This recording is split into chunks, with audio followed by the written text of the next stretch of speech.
So today's thought is जिनने भी fees नहीं भरी है वो अपनी फीस भरे। हाँ, हमारे स्कूल में जिन भी बच्चों की फीस नहीं भरी होती थी उनकी सामूहिक बेइज्जती होती थी। और उससे भी ज्यादा दर्द की बात यह है कि वो जो बच्चा थॉट पढ़ रहा है उसने भी फीस नहीं भरी है। स्कूल वालों ने इंटेंशनली उसको वो थॉट दिया था ताकि उसकी अंतरात्मा भी बेइज्जत फील करे। उस दिन हम सब बच्चों को असेंबली में 2 घंटे तक खड़ा रखा था क्योंकि हमारी प्रिंसिपल मैडम ने दिन रात मेहनत करके कोई सा तो नारी शक्ति का अवार्ड खरीद लिया था। लास्ट 2 पेटी बोल रहे हैं लोग। बाप रे, 2 किसको बोलते हैं आपको पता भी है? 2 में तो नहीं है।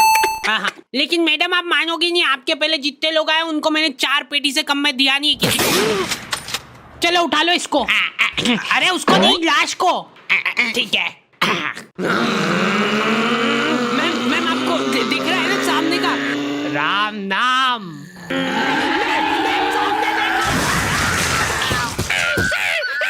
उस दिन हमारे स्कूल में अवार्ड के सेलिब्रेशन के लिए अलग तैयारियां चल रही थी। तो और मतलब पढ़ाई लिखाई कैसी चल रही है अपने फिर? हैं कुछ हेल्प वगैरह लगेगी क्या?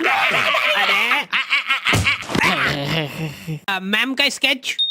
हाँ, हार्डी को बोला तो था। मैं स्कूल में स्केचेस का धंधा करता था, 100 रुपए प्रति स्केच और लड़कियों का फ्री में। मैंने एक बार चमेली का स्केच बनाया था। उसने बनाने का बोला नहीं था, मैं खुद से बना के ले गया था। वो देख के वो एकदम इम्प्रेस हो गई और उसने जाके अपने बंदे को दिखा दिया। ये देखो हार्डी ने बनाया, कितना अच्छा बनाया यार, हूबहू लग रही हूँ मैं एकदम। उसका बंदा राजेश और उसके साथ 2-4 लौंडे लपाड़े और। बहुत स्केच बनाना आ रहे देखो आजकल, हमारा भी बना दे कभी। अरे भाई पर हुआ क्या?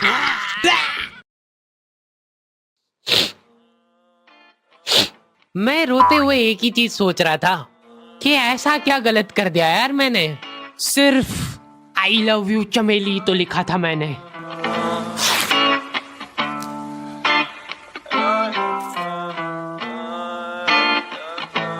नाम तेरा है ही क्या मुझको तो खबर नहीं, गलतियां ये सारी उन रातों की है। जिंदगी तो चल रही मैं मगर थमा हुआ, शायरी ये सारी मेरी बातों की है। नाम तेरा है ही क्या मुझको तो खबर नहीं, गलतियां ये सारी उन रातों की है। जिंदगी तो चल रही मैं मगर थमा हुआ, शायरी ये सारी मेरी बातों की है। ये क्या बना के लाए हो? मिट्टू लग रहा है एकदम। निकलो। ड्राइंग वाली मैडम ने मेरे को प्रिंसिपल मैडम का स्केच बनाने का बोला था और मैं अपनी जिंदगी का सबसे वाहियात स्केच बना के ले गया क्योंकि फ्री में बनवा रहे थे मेरे से। मैम अब फ्री में तो ऐसा ही मिले। असेंबली ग्राउंड में सारे कैदियों को हाइट वाइज खड़ा करा जाता था और जो भी बच्चा प्रेयर के बीच में आंखें खोलता था या हिलाडुली करता था पसीना पोंछ रहा था वो बेचारा। प्रेयर खत्म होने के बाद हमारे आसपास लाशें पड़ी होती थी। असेंबली से क्लास तक का फासला बहुत कठिन होता था कुछ बच्चों के लिए। ओए रोक इधर, तेल क्यों नहीं डाला? सर वो मेरे घर पे जो कोई भी तेल लगा के नहीं आता था उसको घसीट के काल कोठरी में फेंक देते थे लोग और वहीं पे 25 लीटर वाली सोयाबीन तेल की केन उसके ऊपर ढोल देते थे। बेचारे बच्चे फिर भी जैसे तैसे अपने क्लासरूम तक पहुंच रहे हैं और वहाँ पे टीचर के आते पते ही नहीं है। उनकी अलग मीटिंगें चल रही है ऑफिस में। अच्छा चलो बताओ कि अपन इन बच्चों को और किस तरीके से लूट सकते हैं। मेरे पास एक आइडिया है। देखो अपन क्या है कि एक प्रोजेक्टर लगवाते हैं एक ही क्लास में। कैदियों को क्लास में कोई संभालने वाला नहीं होता है तो ये अपने जंगली पने पे उतर ही आते हैं। मैं कह रहा हूँ लोहे की स्केल से बेंचे रगड़ रहे हैं, मिस्त्री फेल हो जाए इनके सामने, ऐसा फिनिशिंग वाला काम करते थे। लेकिन इनके जंगली पने यहीं पे खत्म नहीं हो रहे।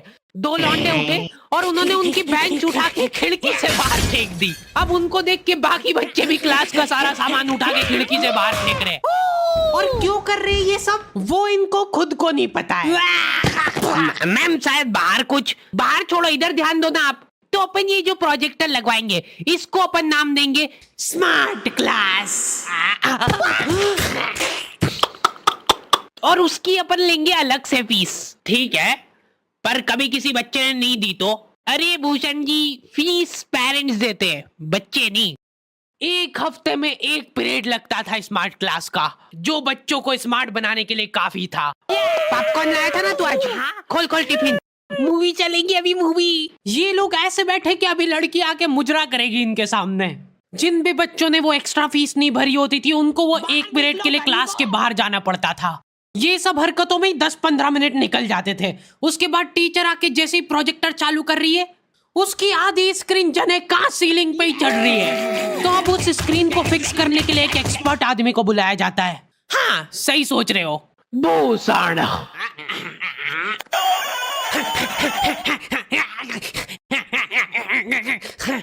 जो बेंच पे चढ़ के उस स्क्रीन को सेट करता है। यस।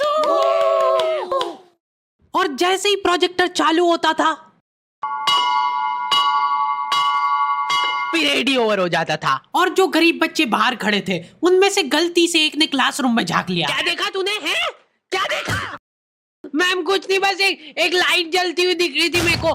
10 रुपए लगेंगे तूने जो 1 सेकंड देखा है उसके। ये सुविधा के कारण हमारे स्कूल के बच्चे इतना स्मार्ट बन गए थे ना। एक बार एक बच्चे को गुस्सा आया तो वो प्रोजेक्टर की डिस्प्ले केबल उखाड़ के ले गया घर।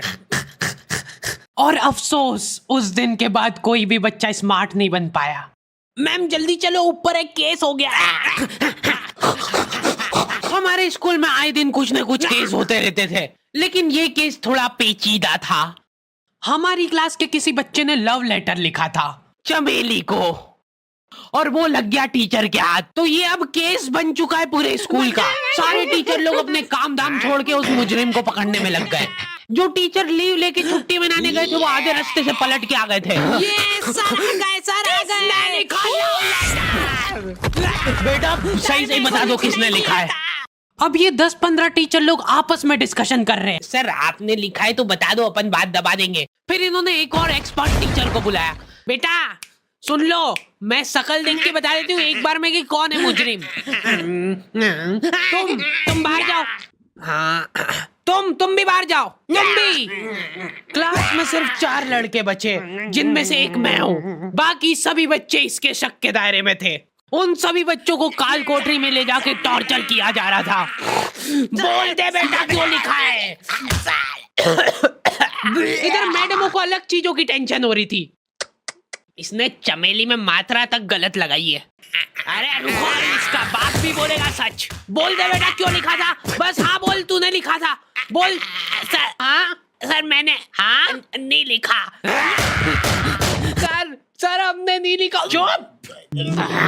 बोल सच बोल। अभी भी मौका है, बोल दे। बोल दे कि तूने लिखा सर। मरना ही आज मतलब तुमको। मुंह खोल। ऐसे तो ये कसई मार डालेगा सारे बच्चों को। साइड करो इसको, मैं जा रही हूँ। अरे मैम सबने सच बोल दिया है, इन सभी ने मिल के लिखा है। हाँ sir, very good very good. चलो अब साइड हो जाओ। ये क्या, किसने मारा मेरे बच्चों को? पानी पियो बेटा, लो पानी पियो। लेकिन उसके पहले मेरे को बताओ कि तुम में से किसी ने लिखा है या नहीं। इधर इनकी क्लास में अलग इन्वेस्टिगेशन चल रही थी। बेटा देखो, अगर तुमको आपस में भी किसी पे शक हो तो तुम लोग बता सकते हो खुल के, किसी से डरने की कोई जरूरत नहीं है। इतने में राजेश उठ के बोल रहा है, मैम मेरे को हार्डी पे शक है। तो पहले क्यों नहीं बताया? उसके बाद ये लोग मेरे को ही पकड़ के ले गए। अभी देखो मेरी शक्ल पता है थोड़ी सी ऐसी भोली टाइप है, तो मेरे को बचपन से ही उस चीज का एडवांटेज मिला है। जैसे किसी बच्चे से लड़ाई हो गई, सर इसने ही मारा है मेरे बच्चे को। नहीं ये नहीं मार सकता यार, इसको जरूर किसी ने फंसाया है। कुछ भी बोलो यार, लेकिन मेरे को नहीं लग रहा यार कि ये हो सकता है मुजरिम। बेटा सच बताओ, तुमको किसने फंसाया है? बेटा देखो, अगर किसी ने तुमको फंसाया है तो उसका नाम बताओ। डरो मत, घबरा मत, सिर्फ नाम बताओ। हाँ बेटा, डरने की बिल्कुल बात नहीं है।